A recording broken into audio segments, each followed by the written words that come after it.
Hey hunters and huntresses, welcome to the shadows. You're not watching the show tonight, you're stepping behind it. This is a story they never showed you, a case that never made it into the journal, a hunt that slipped through the cracks of time between Season 1, Episode 2, and Episode 3. Dean and Sam? They weren't just driving. They were running straight into something dark, something real, something that didn't just kill in the night, killed in your sleep. Tonight, you'll hear how the Winchesters faced a legend thought to be fiction, how whispers in the dark became screams, and how one named Freddy Krueger woke up and remembered it was hungry. No angels, no demons with yellow eyes, just two brothers, a black Impala, and a nightmare that learned how to walk. So lock the doors, stay awake, and remember, if you dream of blades, you might already be part of the story. Welcome to Nightmare on Elm Street, a lost case from the early days of the hunt. Let's go. Summer in Lake Haven smelled of algae and frying oil. The town sat at the edge of the lake, surrounded by pines that held it like prison guards. Houses, old, painted in faded colors. Pink, turquoise, white. Roofs sagging, docks crumbling. But tourists still came, especially kids, because this was home to the only amusement park for miles. A rickety roller coaster, a carousel, and a haunted house built like a castle with jagged towers. That's where the Impala turned off, past a gas station advertising ice cream. Not because the brothers wanted rides, but because Sam had said, "I need to sleep in a real bed, not on a library bench." "You look like a corpse," Dean said, steering into town. "Maybe what you really need is a few days off. No blood, no screams, no nightmares," Sam added. Just once. They stopped at a motel called Pineview Lodge. 2 stories, balconies with rusted railings. In the parking lot, 7 cars. One was a school bus painted purple. Well, Dean said, either this is summer camp or some seriously messed up circus. Inside it was cool. The AC hummed like an insect. Behind the desk stood a woman in her 50s, short haircut, eyes flat, like she'd long stopped being surprised by anything. "We need 2 rooms," Sam said. "Got 'em," she replied, "but one has twin beds. We don't take families." "We're not family," Dean smirked. "We're just 2 guys who don't want to hear each other snore." She handed over the keys, without a word, just nodded at the poster behind her. Beach closes at 10 p.m.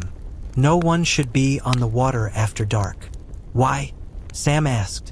"Because at night, the lake doesn't give people back currents? No, they just don't come out, even if you saw them go in." "Seriously? I'm not joking. 3 VE gone missing this month. All young, all after midnight." "What about police?" "No police. Sheriff left a year ago. Only deputy left. He doesn't investigate. He just looks away." Dean took the keys. "Looks like we found ourselves a vacation, brother." The rooms were side by side. Clean. Old wallpaper. A mark on the wall. Deep grooves like someone had scratched for a long time. "They into graffiti here?" Dean asked, running his finger along the lines. "We're trying to get out," Sam said.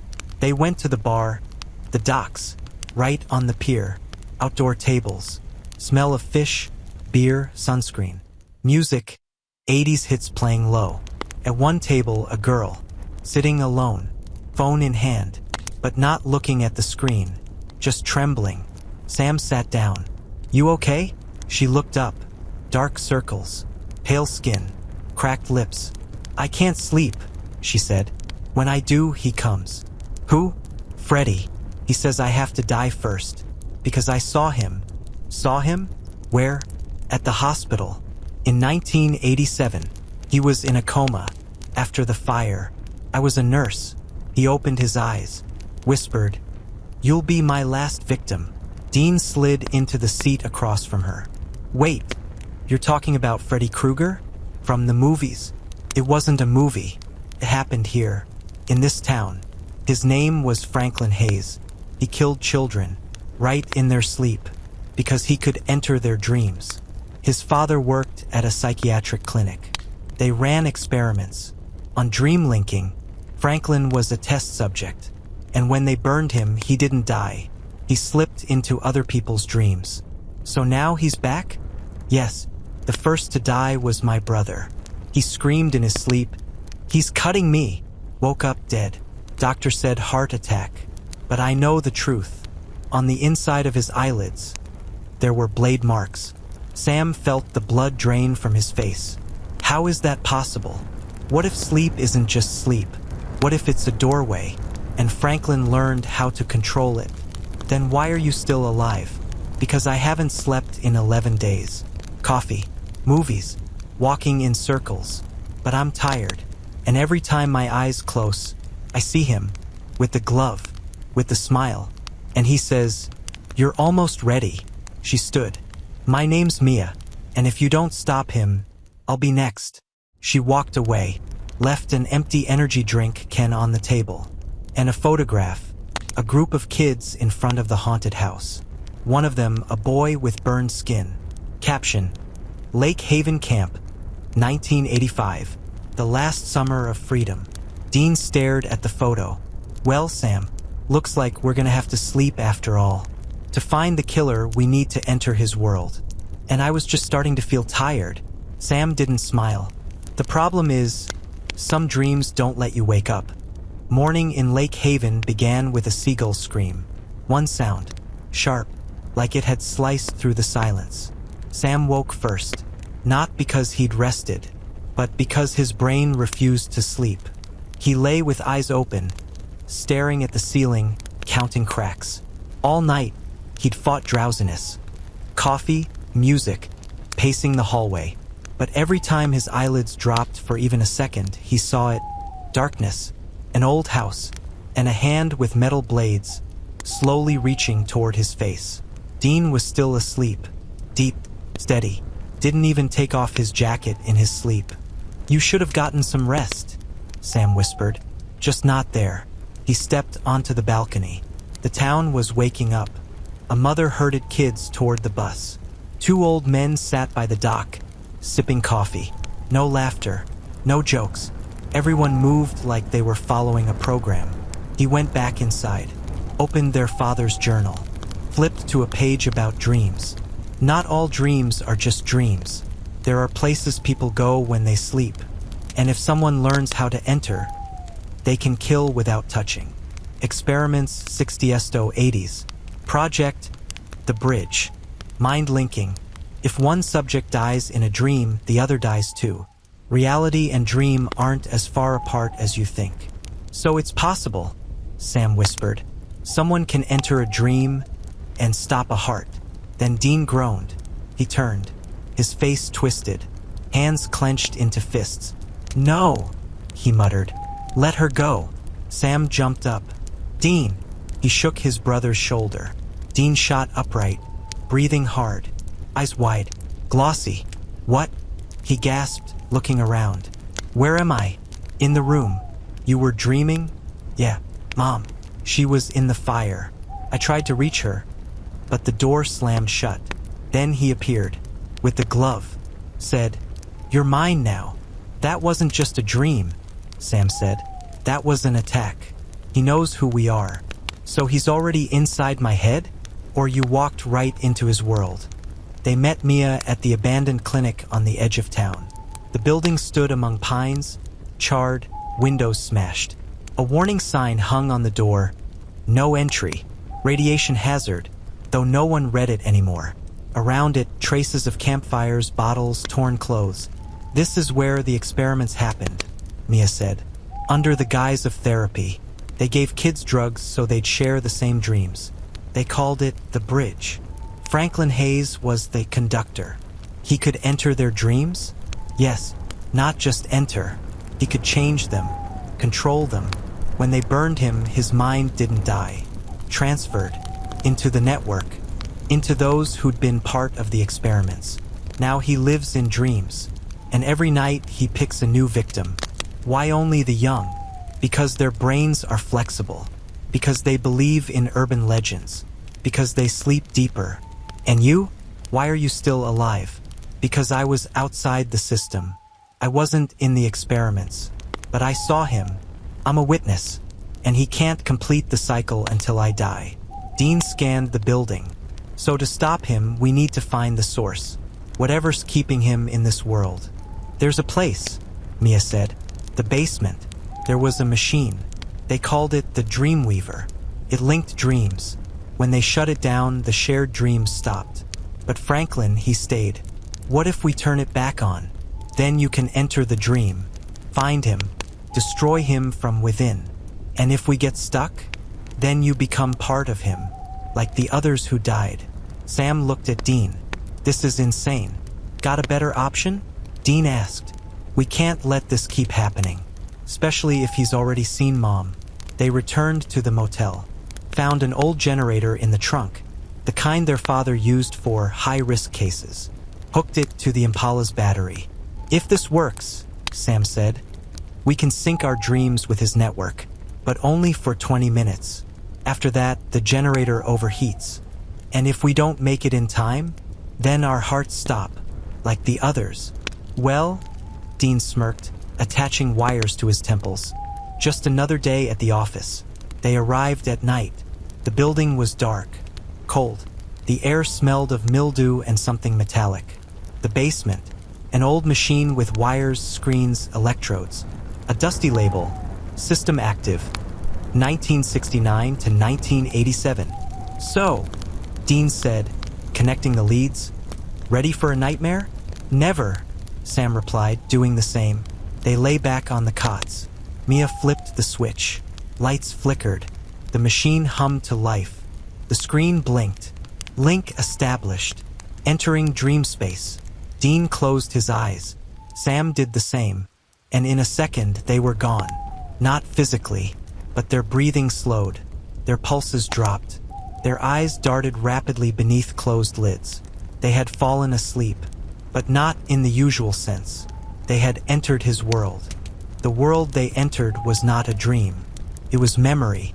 Memory of pain, of fire, of screams. And it was built like a house. Only the walls moved, the floor tilted, and doors led to places you feared most. Sam opened his eyes and instantly knew this wasn't reality.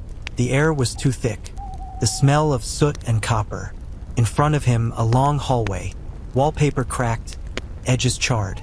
On the floor, bare footprints, bloody, leading inward. Dean? He called. No answer. He stepped forward.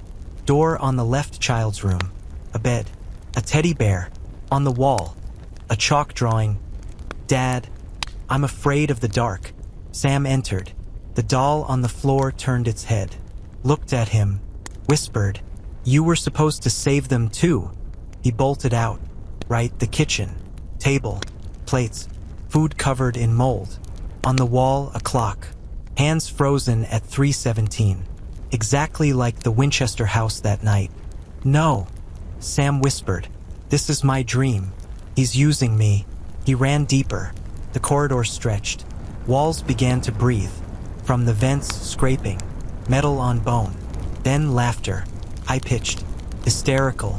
Like it had been filtered through an old speaker. Welcome, boys. The voice echoed. I've been waiting. Sam turned. At the end of the hall, a figure. Tall. Thin. Face half-burned. Half-perfect. Wearing a torn hospital gown. On the right hand, a glove with blades. Sharp. Clean. As if freshly washed. Franklin Hayes? Sam asked. Freddy, he corrected. For friends. And you'll soon be part of the family. You're not real. You're a corrupted memory. An experiment gone wrong. And you? Freddy smirked. Aren't you just as manufactured? You're a hunter's son, trained to hate. You're a nightmare walking on Earth. We're not so different. I don't kill in dreams. No, you kill awake. But the result's the same. Death is just sleep without waking. He stepped forward. The walls trembled. The floor cracked. Black liquid oozed from the gaps. Not blood. Something older. Where's Dean? Sam demanded. Oh, he's here. Just occupied. Dean woke somewhere else. Not a hallway. A house. His childhood. Living room. TV playing cartoons. On the couch, his mother, alive, in her yellow dress, smiling. "Dean," she said, "come here, let's hug." He stood in the doorway, didn't move, because he knew this wasn't her. This was a trap. "You're not Mom," he said. The smile vanished. The yellow dress blackened. Her face cracked open. Fire behind it. "I'm better than Mom." The thing hissed. "I give you what you want. Peace. Answers. An end to pain. Pain is all I have left," Dean said. "Without it, I'm just empty space." The floor collapsed beneath him. He fell down into darkness. At the bottom, a mirror. Inside, himself. Younger, 10 years old, holding a lighter. Beside him, a body, burned, but the face intact. Franklin Hayes. "You thought the mob burned him?" The reflection whispered. "No, you did. You set the fire. You wanted to save the other kids. But you became the first killer for good." "I was a child," Dean shouted. "Now you're a man. And you're back. To finish what you started." Freddy emerged from the shadows. No limp, no jokes. Serious, like a judge. "You killed me, Dean. Not then. Now. Every day. You keep hunting. You spread fear. You are my creator. My father." "No," Dean growled. "You're the monster. Monsters aren't born. They're made. And you're the one who built me." Sam ran. Freddy didn't chase. Just laughed. Voice echoing from everywhere. "You won't win. You're part of the cycle. You come to stop evil. Then become it yourselves." Sam found a door. Marked Dreamweaver. Behind it, a room. The same machine from the basement. Only here it was alive. Screens flickering. Wires pulsing like veins. In the center, a man. Young. In a white coat. Eyes closed. Electrodes on his temples. It was Mr. Hayes, the biology teacher. But he wasn't in control. He was the host. "I didn't kill anyone," he whispered, eyes still shut. "He uses me. My body. My memories. I'm the last link to the system. When they burned Franklin, his mind didn't die. It transferred to the experiment logs, to the machines. Now he feeds on fear. To return. How do we stop him? Destroy the machine. Here, in the dream, before he writes himself into reality. And if we get trapped, then you replace me. Become the new vessel." Sam heard footsteps. Heavy. Slow. Freddy was coming. "Time's short," Hayes whispered. "Choose." Sam grabbed the wires. Connected them to himself. Whispered, "Dean, find me, before I can't wake up." And smashed the screen. In reality, flash of light. Generator hissed. Machine exploded in sparks. Mia flinched. Sam and Dean jolted upright on the cots. Breathing. Alive. "Did you see?" Sam asked. "Yeah," Dean whispered. He said, "I was the one who set the fire. It's not true. It was a lie. To break you. What if it is true? Then we still won't let him stay." They returned to town. That night, silence. Next morning, news. Mr. Hayes found dead in his apartment. Cause of death, heart attack. But on the wall, written in blood, "Thank you for the new home." Sam looked at Dean. "It's not over." "No," Dean said. "It's only beginning." They got into the Impala, started the engine, drove away. But in the rearview mirror at Hayes' window, a shadow appeared. The shape of a head, a grinning silhouette, and 3 words, written in steam. They didn't talk about what they'd seen, not because they were afraid, but because some things can't be spoken without risking calling them back. The word fire could bring the smell of smoke. Saying Freddy might make metal scrape against skin. Even silence had become dangerous because in stillness, whispers began to rise. Sam sat in the passenger seat, eyes locked on the road, not really seeing asphalt. He saw corridors, clocks, bloody footprints. "You sure it's over?"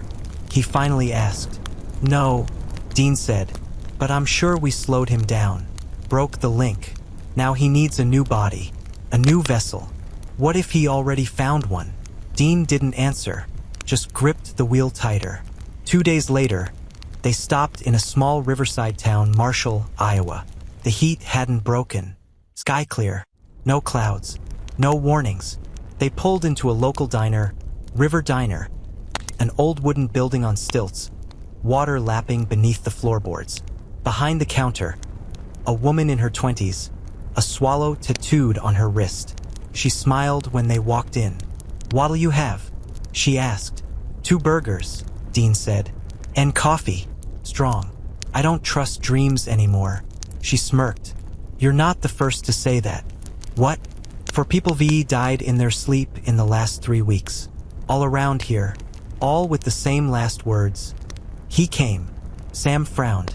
"Is this near Lake Haven?" 2 hours away." "Why? We were there. And we know who he is." Her smile faded. "My name's Lena. My brother, he was one of the first. Screamed before he died. 'Dad, no! Don't let him in!' His father was part of the experiments? Yeah, in the 80s. Worked at the clinic. Said it was just therapy. But then he started acting strange. Falling asleep screaming. Disappeared a year later. Cops found his clothes by the lake. No body. And your brother? He became a teacher. Biology. Wanted to find out what happened to Dad. But the deeper he dug, the worse his sleep got. Then, he just never woke up." Sam and Dean exchanged glances. "It's spreading," Sam whispered. "He's moving. From town to town. From host to host. He's building a new network," Dean added. "And we helped him break free." That night, Sam fell asleep for the first time in days. Not by choice. Exhaustion took him. And instantly, he was there. Same house. Same walls. Only now it felt familiar. Like he'd lived here his whole life. And the voice. "You came back. I knew you would." "Freddy," Sam said. "This is my dream. You don't control me. I don't control. I'm part of you. You fear losing someone again. You fear being alone. And I'm what remains when everyone leaves." "No, you're a lie. What if I'm truth? What if I'm your darkness? Your guilt? You didn't save Jessica. You didn't save Mom. You didn't even save Dean from himself. Shut up. You want peace. Admit it. You're tired. And I can give you rest. No pain. No choice. Just say yes, never. Then I'll take it by force." The walls began closing in. Floor cracked.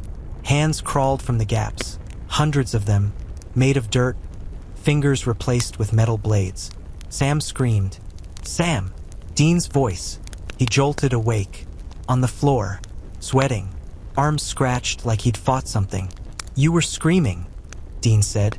Again. He was there, talking to me. What did he say? That I'm scared. That I'm tired. That I want to say yes. Dean looked at him, dead serious. "You won't, because I won't let you." Next morning, they found the late teacher's house. Empty. Filthy. On the table, notes. A journal. June 15th. He came again tonight. I saw his face. It was mine. He said, "You're no longer needed. I know it's the end, but I must warn others." He's looking for new hosts, especially those tied to the past. Especially the Winchesters. "He knows we're coming," Sam said. "And he wants us to come," Dean added. "It's part of the game." They returned to the Impala. In the trunk, John's old box. Inside, a vial of black liquid. Label, counteragent for dream intrusion. Use only in extreme cases. "Looks like that time's here," Dean said. "What is it?" Dad called it dream serum. Blocks the connection. Makes sleep empty. No doors. No pathways. Side effects? Might erase memories. Or trigger coma. But better than becoming a vessel for a glove-wearing psycho. Sam reached for the vial. "I'll do it." "No, I will." "Why?" "Because you're the one he wants. You're the key. I'm the one who stops him. Even if it means forgetting who I am." They met Lena by the lake, where her father vanished. "He'll return," she said, "on the next full moon. He always comes with water. It leads him. Then we'll be waiting," Dean said. "What if he takes someone else? Then we find him in the dream and end it for good." But no one knew the truth, that Freddy no longer needed machines. that he'd learned to rewrite himself into the living, that every person who spoke his name gave him strength, and that his real goal wasn't murder. It was awakening. "You finally came," he said. "I've been waiting inside you." Dean backed up. The room changed. Now it was their childhood home. Fire crawled up the walls. Upstairs, Jessica, burning. Then Mom, screaming. Then Sam, lying dead in a pool of blood. "You could have saved them," the voice whispered, "but you chose to hunt, to suffer, to remember." Dean turned. Freddy stood there, but not burned, not broken, perfect. Clean suit, polished shoes, smile sharp enough to slit throats. "I'm not a monster anymore, Dean," he said. "I'm evolution. Fear made flesh. Pain given purpose. And you're just a man with a gun and a guilt complex. You're still dead." Dean spat. "Burnt. Forgotten. Forgotten? No, remembered. Every time someone says my name. Every time a child fears the dark. Every time you close your eyes. I grow stronger." He raised his gloved hand. The flames surged. The house collapsed into a void. They stood now on a bridge, made of bones and wires. Below, thousands of faces, screaming, trapped in endless sleep. "This is my network," Freddy said, "built from fear, sustained by pain, and soon expanded. Through you. Screw you. You already did. When you lit the match, when you burned me alive, you gave me power. You made me eternal." Dean lunged. Freddy vanished, reappeared behind him. "You can't kill a nightmare, Dean. You can only feed it." Back in the real world, Sam watched the lake. Something moved beneath the surface. A ripple. Too slow, too deliberate. Then a hand, pale, bloated, with long fingers. It grabbed the dock, pulled. A body emerged. Not rotting, not decayed. Too clean, too posed. Dressed in a hospital gown. Face half burned. Smiling. Mr. Hayes. But not Mr. Hayes. "It's not possible," Lena whispered. "He's dead." "No," Sam said. "He's occupied." The figure stepped onto land, looked at the Impala. Sam raised a hand, not with claws but in greeting, then pointed at the unconscious Dean. "He's mine now," the thing mouthed. No sound, but Sam heard it, in his skull. In the dream, Dean fought, not with guns, not with knives, with memory. He focused on the fire, the real one, the night Mom died, on Sam as a baby, safe in his arms, on the Impala's engine, on Led Zeppelin, on salt circles and silver blades, on the truth he didn't set the fire. He tried to save them. The illusion cracked. Freddy roared. "You can't beat me. I'm in your mind." "No," Dean said. "You're in your lie, and lies burn." He pulled out a lighter, lit it, held the flame to the dream. Caught. Not the room. The fear. The false memories. The guilt. Freddy screamed, not in rage. In panic. Because for the first time he was afraid. The bridge collapsed. The faces vanished. The fire consumed everything. Dean woke with a gasp. Alive. Sweating. "Oh, did you see him?"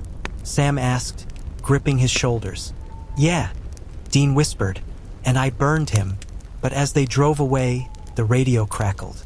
A whisper, faint, familiar. "You didn't kill me. You made me real." And in the rearview mirror, just for a second, Dean saw it. Not in the glass, but behind it, in the back seat. A shadow, a smile, a hand flexing, blades glinting. He said nothing, just stared ahead. Because some nightmares don't die. They just learn to be patient. The road out of Marshall was too quiet. No birds, no trucks. Even the wind had gone still, as if afraid to carry sound. The Impala rolled forward like a hearse, black, steady, carrying something it didn't know was inside. Dean hadn't spoken since he woke up. He just stared ahead, hands tight on the wheel, jaw clenched. But his eyes, those were different, darker, like something had looked back from the other side. And stayed. Sam watched him, not openly, in glances, in silence, because he felt it, not in the air, in the car. presence. Not loud, not violent, just waiting. You okay? Sam asked after miles of nothing. I'm fine, Dean said. Too fast, too clean. Then softer, just tired. Sam didn't believe him, but he didn't push. Some doors shouldn't be opened twice. They stopped at a roadside gas station just past the Iowa border. Neon sign flickered, open 24 hours, but the pumps were dead. Inside dark. No attendant. Just a payphone with a dangling cord and a sticky floor. Sam went in to check for signal. Dean stayed outside, leaning against the Impala, lighting a cigarette. Wait, no, he doesn't smoke. Never did. Sam stepped back into the light. Since when do you smoke? Dean turned slowly, looked at the cigarette between his fingers, as if he hadn't noticed it before. Don't know, he said. Felt like it. You hate cigarettes. You said they're for people who can't breathe their own hell. Dean took a long drag, exhaled smoke that curled like fingers. Maybe I've changed. Sam froze, because that wasn't just wrong. It was impossible. Dean's hatred of smoking wasn't just preference.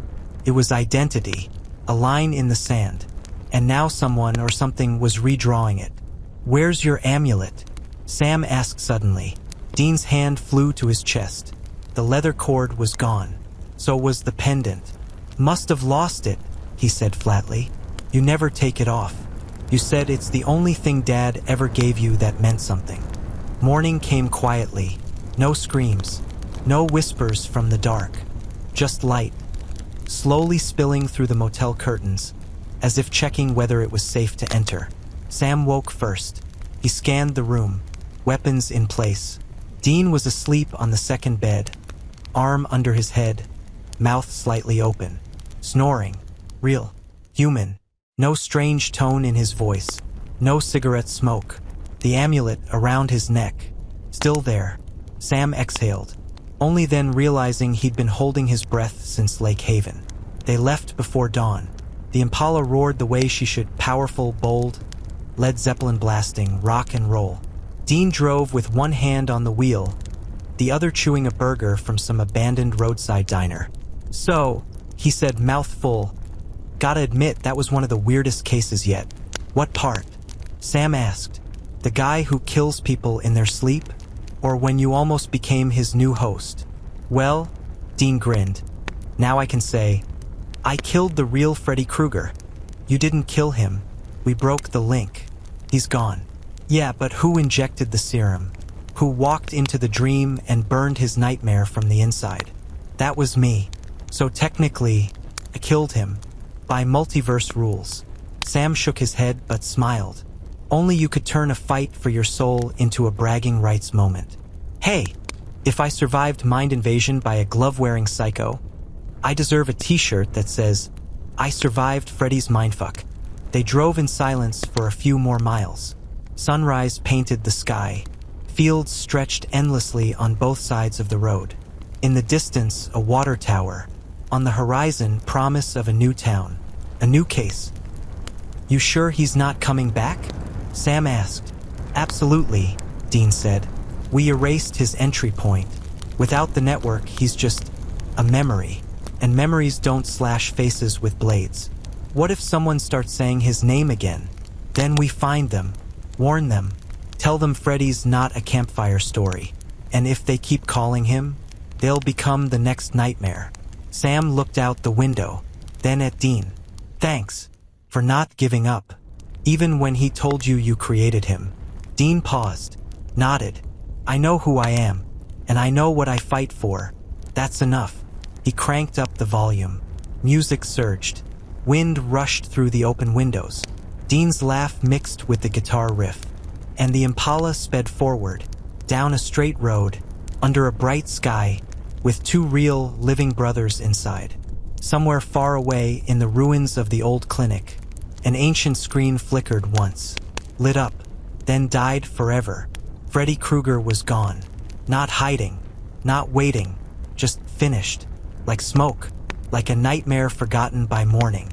And on the highway, between legend and reality, two hunters kept driving, with smiles, with the weight of victory, and one simple truth in their hearts. Some demons can be beaten, even if they come in dreams.